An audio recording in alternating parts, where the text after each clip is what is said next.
ایک ہی پوائنٹ کے لیے تکلیف دی ہے یہاں پریس کانفرنس کرنے کے لیے. ہمیں 12 مرتبہ پریس کانفرنس کرنی پڑتی ہے، کبھی پارٹی کا موقف بتانے کے لیے، کبھی خان صاحب کے پاس پہ جو گزرتا ہے اس کو بتانے کے لیے، اور سم ٹائم ہم آپ کو وہ کچھ بتاتے ہیں جو پارلیمنٹیرین پہ گزرتا ہے. یہ لاقانونیت جو بڑے عرصہ سے جاری ہے، اور اس لاقانونیت کا وکٹم صرف اور صرف پاکستان تحریک انصاف اور اس کے ساتھ ایفیلیٹڈ لوگ اور اس کے پارلیمنٹیرین ہیں. آج کی پریس کانفرنس ہم خواجہ شیراز صاحب کے بارے میں کرنے جا رہے ہیں، جو تونسا سے ہمارے ایک معزز رکن قومی اسمبلی ہے، پاکستان تحریک انصاف کے دیرینہ کارکن ہیں اور نیشنل اسمبلی کی اسٹینڈنگ کمیٹی کے چیئرمین ہیں. لاسٹ نائٹ ان کو وہی طریقہ کار ان نون لوگ نقاب پوش گھروں میں انٹر ہوئے، دروازے توڑے، بچوں اور گھر والوں کو زدوکوب کیا گیا، ڈالے آئے، اس میں ڈالا گیا اور رات کے اندھیرے میں ان کو لے کے گئے. آج تک کوئی خبر نہیں اس کو کہاں رکھا گیا ہے. ان کے کچھ فیملی ممبران نے یہ کہا ہے کہ ان کی اطلاع کے مطابق اس کو اسلام آباد لایا گیا ہے اور بتایا جا رہا ہے ان کو کہ بڑے گھر میں لے کے آئے. جہاں بھی یہ ہم اس کی شدید الفاظ میں مذمت کرتے ہیں. یہ پہلا مرتبہ نہیں ہے. پاکستان تحریک انصاف سے کے ساتھ ایفیلیٹڈ لوگوں کو، جس میں ریسنٹلی اس کے وکیل انتظار پنجوتا بھی شامل ہے، جن کو اٹھایا گیا تھا اور زد و کوب کر کے جس حالت میں چھوڑ دیا گیا تھا روڈ کنارے، وہ سب آپ لوگوں کے سامنے. اسی طرح یہ ہمارا پہلا M&A نہیں ہے. اس سے پہلے اسلم گمن کو بھی بٹایا گیا تھا، اس طرح حاجی امتیاز صاحب کو بھی بٹھایا گیا تھا، اسی طرح ریسنٹلی حاجی امتیاز صاحب کے گھر پہ بھی دعویٰ بول دیا گیا تھا، اور لاسٹ نائٹ جو ہوا وہ انتہائی دردناک ہے. خواجہ شیراز صاحب 1 مہینے سے کے پی ہاؤس میں تھے، کے پی میں تھے، اور کے پی میں رہتے ہوئے 26ویں آئینی ترمیم کے خلاف اپنا ضمیر استعمال کرتے ہوئے کہ میں نے اس میں ووٹ نہیں دینا، میں نے پارٹی کی ہدایات پہ عمل کرنا تھا، وہ وہاں موجود تھے. جب اسمبلی کا سیشن شروع ہوا دوبارہ اور وہ ترامیم پاس ہوئی، اس کے بعد جب آیا تو اس کو فالو کیا گیا، پہلے تونسا شریف تک جس میں اس کے گھر کو توڑا گیا، اس کے بعد اس کا پیچھا کر کے رات کے وقت گئے ہیں ملتان میں، ان کا گھر بھی توڑا گیا، بچوں کو بھی زد و کوب کیا گیا اور اس کو اٹھایا گیا. یہ فسطائیت، یہ لاقانونیت صرف اور صرف پاکستان تحریک انصاف کے خلاف شروع ہے، اور یہ پنجاب میں شروع ہے. پنجاب کی پولیس اور حکومت برابر کی اس فسطائیت میں شریک ہے. ہم اس کی مذمت کرتے، اس کے خلاف احتجاج کرتے ہیں. ہم نے اسپیکر صاحب سے بھی ریکویسٹ کی ہے کہ وہ اس ایوان کے ایک معزز رکن ہیں، وہ چیئرمین ایک اسٹینڈنگ کمیٹی کی، وہ مور دین 1 ملین لوگوں کو ریپرزینٹ کر رہے ہیں. اگر ایک پارلیمنٹیرین کی اپنی ذات کو تحفظ حاصل نہیں ہے، اگر وہ اپنے گھر کے اندر محفوظ نہیں ہے، اگر اس کے چھوٹے بچے محفوظ نہیں ہیں، تو وہ اپنے عوام کے لیے کیا آواز اٹھا سکتا ہے؟ اور یہ فسطائیت، لاقانونیت کب تک قائم ہوگی؟ اسی کے بلبوتے حکومت بنی، یہ بائی ڈیفالٹ چلنے والی حکومت ہے. اسی طریقے سے 26ویں ترمیم پاس ہوئی، اسی طریقے سے 6 قوانین 16 منٹ میں پاس ہوئے. اب یہ قانون لاقانونیت تو ختم ہونے چاہیے. ہم چیف جسٹس سے بھی مطالبہ کرتے ہیں کہ اب آپ کی باری ہے. قاضی فائزہ صاحب جا چکے ہیں، آپ کے کندھوں پہ بھی اپنے عوام کی بنیادی حقوق اور ان کی نفس کے تحفظ جو ہے اور چادر چار دیواری کا، وہ آپ کے لیے لازم ہے. ہم ان سے بھی مطالبہ کرتے ہیں کہ اس پہ ایکشن لیں. میں ایک بات یاد سپریم کورٹ کو کرا دوں. 3 جنوری کو سپریم کورٹ نے ایک آرڈر پاس کیا تھا. اس 3 جنوری آرڈر میں سپریم کورٹ نے انڈرٹیکنگ وزیر اعظم سے مانگی تھی کہ آئندہ کسی کو گھر سے اٹھایا نہیں جائے گا مگر قانون کے مطابق اور کسی FIR میں اگر وہ مطلوب ہے. یہ بات وزیر اعظم کو میں نے فلور آف دی اسمبلی پہ پوائنٹ آؤٹ کروایا تھا. وزیر اعظم اس دن موجود تھے. یہ اس دن کی بات ہے جب ہانیہ کی شہادت ہوئی تھی اور ہم حکومت کے ساتھ اکٹھے تھے. وزیر اعظم نے فلور آف دا ہاؤس پہ کہا تھا اسپیکر صاحب کو کہ میں اپنی انڈرٹیکنگ اور اس کے بارے میں پوری معلومات کر کے اسپیکر صاحب کو بتاؤں گا. اسپیکر صاحب کے پاس ہم گئے تھے اور جس وقت اسمبلی پہ دعویٰ بولا گیا 9 تاریخ کو سپٹمبر کو 10 کی شام 10 کی صبح سویرے سویرے سپٹمبر کو ہمارے منے صاحبان کو اسمبلی کے اندر سے میرے بشمول شیخ وقاص صاحب کے جب اٹھایا گیا تو دا نیکسٹ ڈے کمیٹی بنی. اس اسپیشل کمیٹی کا ایک ہی مقصد تھا, اور وہ کمیٹی کا مقصد یہ تھا کہ سب سے پہلے اس کمیٹی نے یہ وہ کارروائی کرنی ہے جو صرف اور صرف پارلیمنٹیرین کو پروٹیکشن میک شور کرے, ان کو پروٹیکشن دے. اس اسپیشل کمیٹی میں پاکستان کے پارلیمان میں موجود ہر پولیٹیکل پارٹی کے سربراہ کو رکھا گیا تھا. یہ پوائنٹ اب ہم نے پوائنٹ ادھر اٹھایا تھا اسپیشل کمیٹی میں. خورشید شاہ صاحب کی کمیٹی میں ہم نے یہ پوائنٹ بھی اٹھایا کہ سب سے پہلے میک شور کرے آپ پارلیمنٹیرین کو وہ تحفظ دیں. آج تک نہ پارلیمنٹیرین کو تحفظ ملا, نہ کمیٹی نے کوئی آرڈر پاس کیا, نہ اسپیکر صاحب کی طرف سے آرڈر پاس ہوا, نہ کوئی کبھی اور کمیٹی نے آرڈر پاس کیا, نہ سپریم کورٹ ہائی کورٹوں سے ریلیف ملا, نہ ہی وہ ظلم اور لالسنس ختم ہو رہی ہے. عوام یہاں کو پھر روڈوں پہ نہ آئے, احتجاج نہ کرے تو اور کون سا راستہ آپ ان کے لیے کھلا چھوڑیں گے. اس کی ہم مذمت کرتے ہیں اور اس سے مطالبہ کرتے ہیں کہ یہ اب ختم. ایک ایم ایل اے کے خلاف اگر کارروائی ہوتی ہے کسی بھی طرح کی تو اسپیکر کو بتانا ہوتا ہے, لیکن یہاں پر تو ہاؤس کے اندر ہی تمام تر کارروائی ہو جاتی ہے, اور اب تو صورتحال باہر بھی ہونا شروع ہو چکی ہے. تو کیا آپ اس سارے معاملے کے اندر اسپیکر کو کتنا مورد الزام ٹھہراتے ہیں؟ دیکھیں, اسپیکر صاحب کا بڑا اہم رول ہوتا ہے اور وہ کوشش کر رہے ہیں جب جب ہم ان کے نوٹس میں لے کے آتے ہیں. لیکن ایک بات تو بڑی واضح ہے, کیونکہ اسپیکر کا یہ اختیار ہے اور وہ کرتے بھی ہیں کہ اگر وہ لکھے تو پولیس کو لکھیں. اگر آپ کے پاس بندہ ہے کسی ایف آئی آر میں کہ انکوائری میں تو ان کو میرے سامنے پروڈیوس کرے, پارلیمنٹ میں پروڈیوس کرے. وہ آبویسلی چیئرمین ہے اسٹینڈنگ کمیٹی کا, اس کی میٹنگز ہے, اس کے لیے پروڈیوس کرے. لیکن اگر بندے کا پتہ ہی نہیں ہو وہ کس کے قبضے میں, اگر رپورٹ ایسی آ جاتی جس طرح ایک مرتبہ رپورٹ آئی ہے حاجی امتیاز صاحب کے جب جس کو اٹھایا گیا تھا تو رپورٹ آئی کہ پولیس کے قبضے میں نہیں. اس لیے ہم نے تو اس کو لارجر فورم پہ لیا کہ جہاں بھی ہے کسی بندے کو آپ اٹھائیں.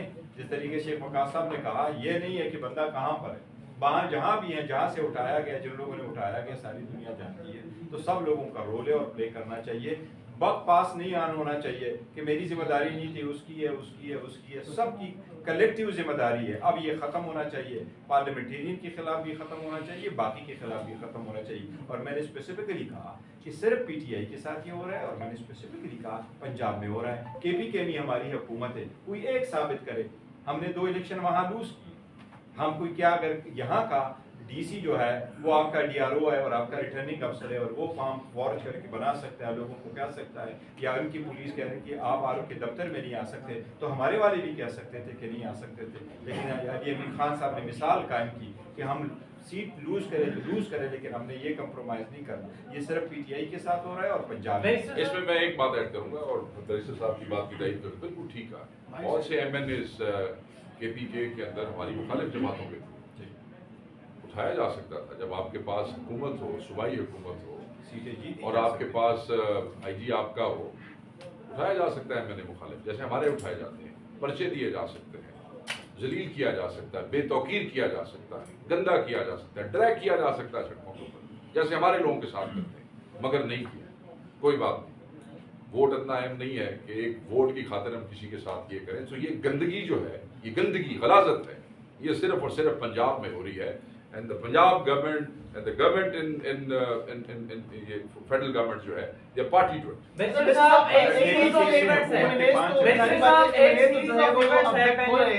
لیکن اس سے پہلے ہم دیکھ رہے ہیں کہ پارلیمان سے ایک بل پاس ہوتا ہے. اس سے پہلے جب آپ بعض لوگوں کو اسٹیمنٹ دے رہے تھے اس وقت آپ لوگوں نے مختلف جو زمانے تھے ان کو بھی آن بورڈ لیا تھا. لیکن اس وقت مدت ملازمت میں دوسری کی جا رہی ہے, پاکستان طریقے سے آپ کو پتہ بھی نہیں ہے. کیا آپ لوگوں کو اتنی بھی اہمیت نہیں دی گئی؟ کیا آپ سے پوچھا جائے؟